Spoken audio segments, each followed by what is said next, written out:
Allô tout le monde! Aujourd'hui, on fait quelque chose d'un peu plus vite fait, edgy. Alors j'espère que vous allez aimer ça. En plus, on va utiliser que des crayons sur les yeux, alors on peut estomper ça avec les doigts, c'est très facile, très rapide. Aujourd'hui, on n'utilisera pas de fond de teint.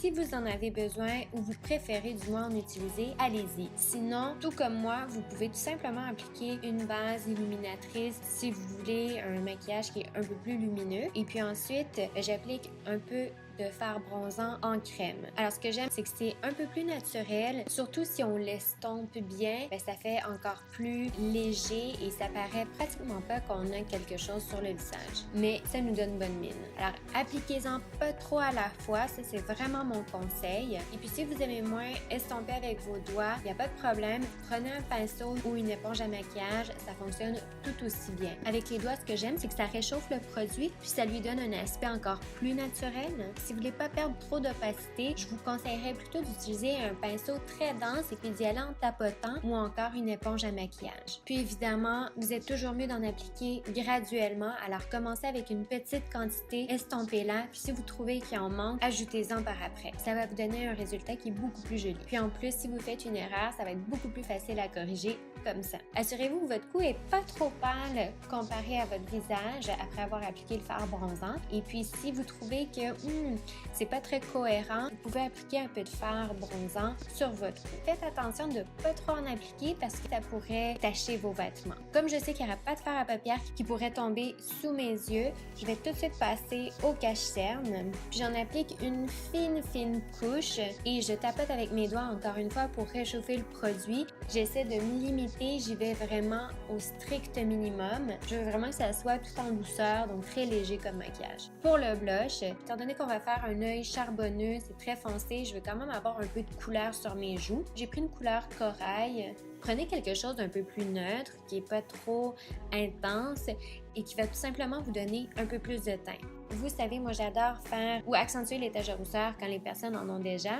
Alors aujourd'hui, j'ai décidé d'en faire. Si vous aimez moins le style, sautez cette étape-là. Puis sinon, vous pouvez faire comme moi en mouillant légèrement une brosse à dents, puis en ajoutant un peu de fard brun, gris, taupe dans ces couleurs-là. Ensuite, pour créer différentes grosseurs de taches de rousseur, je prends un pinceau très petit, très fin et je fais la même chose. Donc, je le mouille un peu avec mon fard à paupières et je crée des petits points. Une fois que c'est fait, j'attends que ça sèche et puis ensuite, je prends un pinceau très dense, très compact et je tapote. Donc, je glisse aucunement. Je fais seulement que tapoter pour que ça soit un peu plus réaliste et que les taches de rousseur se fondent à mon visage. À mon avis, c'est un look qui est très joli comme ça. Donc maquillé, mais pas trop maquillé. Donc vraiment très joli. Mais comme on fait quelque chose un peu plus de soirée, on va continuer à élaborer notre maquillage. J'ai appliqué un peu de mascara teinté pour les sourcils. Donc ça me donne un look un peu plus d'un sourcil moins défini, un peu plus buisson si on veut. Et j'aimais beaucoup ce style-là pour le maquillage des yeux qu'on va faire. Ensuite, pour les yeux, premièrement, je prends un fard crème en bâton de couleur taupe. J'applique ça partout sur ma paupière mobile et je remonte légèrement au-dessus du creux. Puis ensuite, j'estompe les pourtours. Essayez de garder l'œil fermé quand vous faites ça parce que sinon, le crayon a tendance à bouger.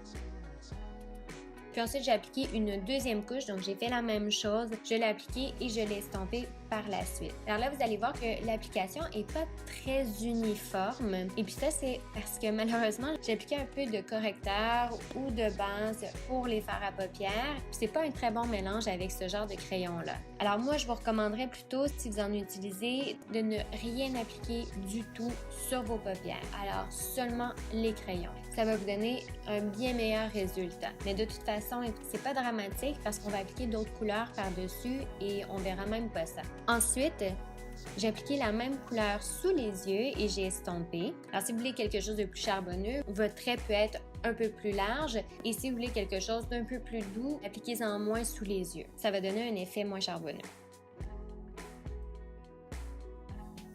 Ensuite, j'ai pris un autre crayon d'une couleur plutôt kaki et j'ai appliqué ça au coin interne et externe des yeux. J'ai essayé de me concentrer à cet endroit-là parce qu'au centre, on va appliquer une autre couleur. Le premier fard qu'on a appliqué, ça va plutôt nous servir de base et de couleur de transition. On en applique aussi au ras des cils inférieurs et puis on estompe.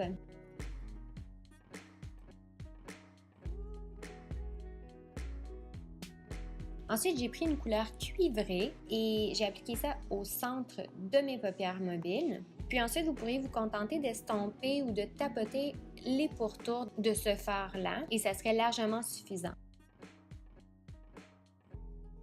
Et puis après, on va en appliquer au ras des cils inférieurs, mais seulement au centre. Dernière étape pour les yeux, je prends une autre couleur un peu plus pâle parce que le cuivré serait légèrement trop foncé. Alors j'ai pris quelque chose d'un peu plus champagne et j'ai appliqué ça au coin interne de mes yeux. Donc ça va apporter beaucoup de lumière au maquillage, ça va être très joli. Ensuite, j'ai pris un crayon brun et puis j'ai appliqué ça sur la ligne d'eau. Vous pouvez en appliquer à la partie supérieure et inférieure. Ensuite, vous pouvez recourber vos cils, appliquer du mascara aux cils supérieurs et inférieurs.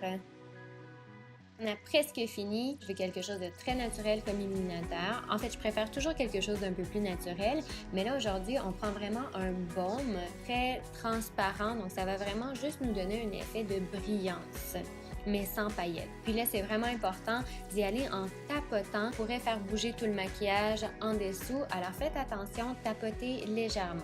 Alors pour les lèvres, je voulais garder une certaine cohérence.